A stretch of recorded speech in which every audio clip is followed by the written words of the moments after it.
Hello नमस्कार दोस्तों and good morning to all of you. कैसे हैं आप सब? तो चलिए फिर शुरू करते हैं 25 अक्टूबर 2025 के करंट अफेयर। तो सबसे पहला न्यूज़ और सबसे पहला करंट अफेयर, जैसे कि आप लोग जान रहे हैं इस समय पराली बहुत जलाई जा रही है। पराली मतलब क्या होता है दोस्तों? जैसे कि जब धान की खेती होती है ना, धान को जब काटा जाता है तो क्या है, जैसे कि मान लीजिए खेत है, ये धान ऐसे उगा हुआ है, ठीक है, यहाँ पे इसका मतलब वो लगा हुआ है दाना जो होता है ना, हम लोग यूज़ करते हैं खाने के लिए, ठीक है।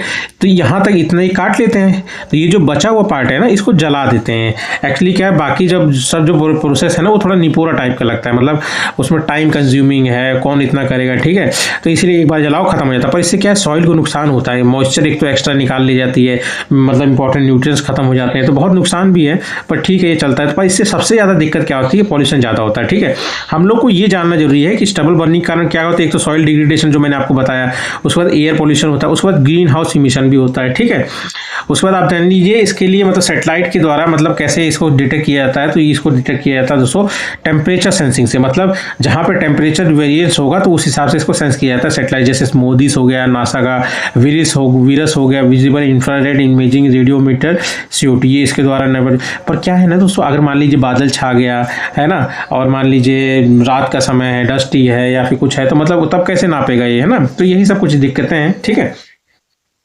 और बाकी आप जान लीजिए सेकंड न्यूज़ और सेकंड करंट अफेयर है। आप जान लीजिए 24 अक्टूबर 1945 को मतलब 80 साल पूरे हो गए हैं यूनाइटेड नेशन को, ठीक है। यूनाइटेड नेशन जो है दोस्तों सेकंड वर्ल्ड वॉर के बाद लाया गया था, क्योंकि अब उस समय तो सब समझ लीजिए बारूद के ढेर पे ही खड़ा था पूरा दुनिया, ठीक है। तो सबने सोचा भाई कुछ ऐसा नेशन होना चाहिए, यूनाइटेड होना चाहिए कि लोग मतलब कंट्रीज बात माने इसका, नहीं तो पता चला एक आदमी दूसरे को उड़ा देगा, क्योंकि न्यूक्लियर संपन्न देश है, कोई उड़ाना चाहेगा तो उड़ा ही देगा ना। तो इसीलिए इस चीज़ को बनाया गया था सेकंड वर्ल्ड वॉर के बाद। कब बनाया गया था? 24 अक्टूबर 1945, और यही UN डे कहलाता है, United nation day. Founding member इसके 51 थे, ठीक है। जो कन्वेंशन डिक्लेरेशन जिन्होंने साइन किया था वो 51 मेंबर्स थे। और अभी देखेंगे तो 193 मेंबर है और 2 ऑब्जर्वर स्टेट है। ये ऑब्जर्वर इंपॉर्टेंट है दोस्तों, क्यों? क्योंकि इसमें पैलेस्तीन आ रहा था, ध्यान रखना। तो एक हॉली भी है और दूसरा पैलेस्तीन, इसके 2 ऑब्जर्वर स्टेट्स हैं, ठीक है। और उसकी मतलब राजधानी कहाँ है दोस्तों, कैपिटल तो न्यूयॉर्क सिटी में है। सॉरी दोस्तों, ऑफिशियल लैंग्वेज कौन सी है दोस्तों? अरेबिक होगी, चाइनीज़ होगी, इंग्लिश होगी। मतलब आपका इसमें 6 लैंग्वेज है, Arabic, Chinese, English, French, Russian और स्पेनिश, ठीक। और उसके बाद आप जान लीजिए इसका जो नाम है, नाम को किसने मतलब ओरिजिन किया था, तो वो जो मतलब उस समय US के प्रेसिडेंट थे ना, फ्रैंकलिन डी रूजवेल्ट, उन्होंने नाम को सजेस्ट किया था, ठीक है। उसके बाद आपका जान लीजिए इससे पहले कोई और ऐसा चलता था? हाँ दोस्तों, यूनाइटेड नेशन से पहले एक लीग ऑफ नेशन चलता था, 1919 से 1946 तक चला है। मतलब ये फर्स्ट वर्ल्ड वॉर के बाद बना था, और ये जो यूनाइटेड नेशन है ये सेकंड वर्ल्ड वॉर के बाद बना था, ठीक है। अब 1991 में क्या हुआ था दोस्तों, आपका मतलब जो मतलब USSR है वो टूट गया था, है ना। वो छोटे छोटे कंट्रीज में हो गया था, और रशिया पे एक बहुत बड़ा कंट्री बन के आया था, ठीक।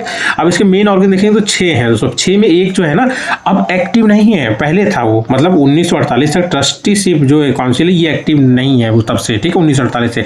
बाकी कौन सी, जनरल असेंबली होगी, सिक्योरिटी काउंसिल होगी, इकोनॉमिक एंड सोशल काउंसिल, जैसा नाम वैसे ही काम सबका है दोस्तों, ठीक है। इंटरनेशनल कोर्ट ऑफ जस्टिस हो गया और सेक्रेटेरिएट हो गया, ठीक है दोस्तों। उसके बाद अगर देखेंगे दोस्तों, अभी क्या है, एक रिपोर्ट आई है, बहुत इंपॉर्टेंट रिपोर्ट है दोस्तों। इसका नाम है ग्लोबल फॉरेस्ट रिसोर्स असेसमेंट 2025।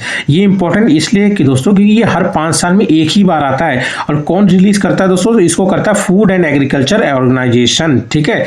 अब इंडिया की इस बार रैंक क्या है? पहले वाली जो रिपोर्ट थी उसमें इंडिया की रैंक 10th थी, इस बार जो है एक रैंक ऊपर आया, मतलब अच्छी बात है, 9th रैंक है। मतलब टोटल फॉरेस्ट एरिया कवर के हिसाब से देखेंगे तो उसमें 9th रैंक इंडिया की है। और अगर देखेंगे साल में जो सबसे ज्यादा मतलब मतलब रेट वाइज पेड़ों को मतलब फॉरेस्ट को एरिया को मतलब गेन कर रहा है, तो उसमें भी 3rd रैंक है, ठीक है, annual forest area gain category में, ठीक है। अब इसमें हम लोग के लिए जानना जरूरी है कि फूड एंड एग्रीकल्चर ऑर्गेनाइजेशन क्या है, मतलब पूरे ग्लोबली मतलब फूड की रिक्वायरमेंट्स को देखना, उन सब चीजों को, यही काम है इसका, ठीक है। बस इसका ये ध्यान रखिए 16 अक्टूबर 1945 में इसकी स्थापना हुई थी। हेडक्वार्टर रोम इटली में है, मेंबर 195 है और UN की एक एजेंसी है। डायरेक्टर जनरल कौन है दोस्तों? कू डोंगयू, चाइना के हैं, वही इसके डायरेक्टर जनरल है, ठीक है। उसके बाद 4th न्यूज़ और 4th करंट अफेयर क्या है दोस्तों? ये है आपका civil military fusion as a metric of national power and comprehensive security. ये दोस्तों एक बुक है जिसको लिखा है मतलब लेफ्टिनेंट जनरल राज शुक्ला जी ने, मतलब आप समझ लीजिए ये काफ़ी इंपॉर्टेंट पर्सनैलिटी अभी। और इसमें क्या सिविल और मिलिट्री का फ्यूजन दिखाया गया है, ठीक है, मिलिट्री और सिविल के बीच में क्या है, ठीक है, वो सारी चीज़ बताएगी। पर मेन आप बस जान लीजिए राज शुक्ला जी मतलब इन्होंने लिखा है, ठीक। और उसके बाद जान लीजिए फिफ्थ न्यूज़ और फिफ्थ करंट अफेयर आपका दोस्तों, एशियन यूथ गेम्स 2025 ये कहाँ पे हुआ है दोस्तों, बहरीन में हुआ है दोस्तों। अब बहरीन जो है ये कहाँ पे है दोस्तों, मैं आपको दिखाता हूँ बहरीन है कहाँ हो भैया बहरीन। बहरीन एक सेकंड दोस्तों, है बस एक सेकंड। ये देखिए दोस्तों, ये है बहरीन, ये पर्शियन गल्फ है। तो यहाँ पे ये जो दिख रहा है ना, ये बहरीन है, इसकी कैपिटल क्या है दोस्तों, मानामा। ठीक, यहीं पे आपका हुआ है क्या, एशियन यूथ गेम्स 2025 22 से 31 अक्टूबर तक, मतलब इवन अभी भी चल ही रहा है।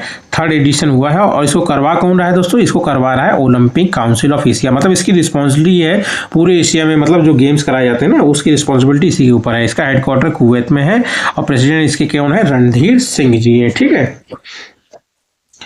उसके बाद आता है दोस्तों बोलीविया। बोलीविया अभी न्यूज़ में क्यों है दोस्तों, इसके नए प्रेसिडेंट बने हैं रोड्रिगो पैज। अब रोड्रिगो पैज बना है तो हम लोग एक बार मैप में देख लेते हैं भैया जी को, मैप में देख लेंगे तो हम लोग को याद रह जाएगा। ठीक है, तो ये है दोस्तों बोलीविया, साउथ अमेरिका में एक कंट्री है। बोलीविया के जस्ट नॉर्थ में अगर ईस्ट में देखेंगे तो ब्राज़ील है, और थोड़ा सा इधर नॉर्थ में देखेंगे और ईस्ट में तो ब्राज़ील है, और ये साउथ ईस्ट में देखेंगे तो पराग्वे है।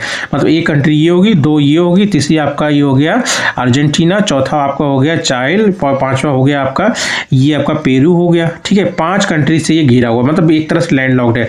और इसमें सबसे इंपॉर्टेंट क्या है, लेक टीटीकाका, मतलब इस दुनिया की सबसे मतलब हाईएस्ट मतलब नेविगेबल, जिसमें मतलब शिप चलती हैं, वो वाली लेक है। ठीक है, उसके बाद आपको टीटीकाका हो गया।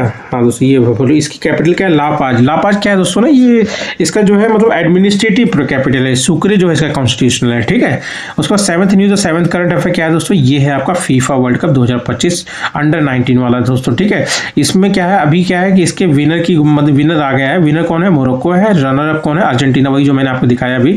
ठीक है, होस्ट कहाँ पे हुआ है दोस्तों, ये चिली में हुआ है, 27 सितंबर से लेकर 19 अक्टूबर तक हुआ है, और फीफा ने करवाया है। फीफा क्या है दोस्तों, ये मतलब फुटबॉल की एक इंटरनेशनल ऑर्गेनाइजेशन है, international federation of association football. ठीक है, हेडक्वार्टर कहाँ है इसका, ज्यूरिख स्विट्जरलैंड, बस इतना ही ध्यान रखिए। ठीक, उसके बाद आ जाता है 8th क्या है दोस्तों, एक मैरीटाइम एक्सरसाइज है। कौन सी, जेमैक्स, जापान इंडिया मैरीटाइम एक्सरसाइज, मतलब वो नेवल एक्सरसाइज इंडिया और जापान के बीच में। कहाँ हुआ है दोस्तों, ये योकोसुका जापान में। ठीक है, फिर 9th न्यूज़ और 9th करंट अफेयर दोस्तों, एक पर्सनैलिटी है जिनका अभी हाल फिलहाल में डेथ हुआ था दोस्तों। ये वाली पर्सनैलिटी आप देखिए, यही है वो पर्सनैलिटी जिनका अभी हाल फिलहाल में देहांत हुआ है। इनका नाम है एकनाथ वसंत चिटनीस। ठीक है, ये अभी हाल फिलहाल में देहांत हुआ, महाराष्ट्र के थे, स्पेस साइंटिस्ट है। मतलब विक्रम साराभाई के साथ मतलब इन्होंने स्टार्ट किया था, बहुत सारे इंपॉर्टेंट प्रोजेक्ट में काम भी किया था।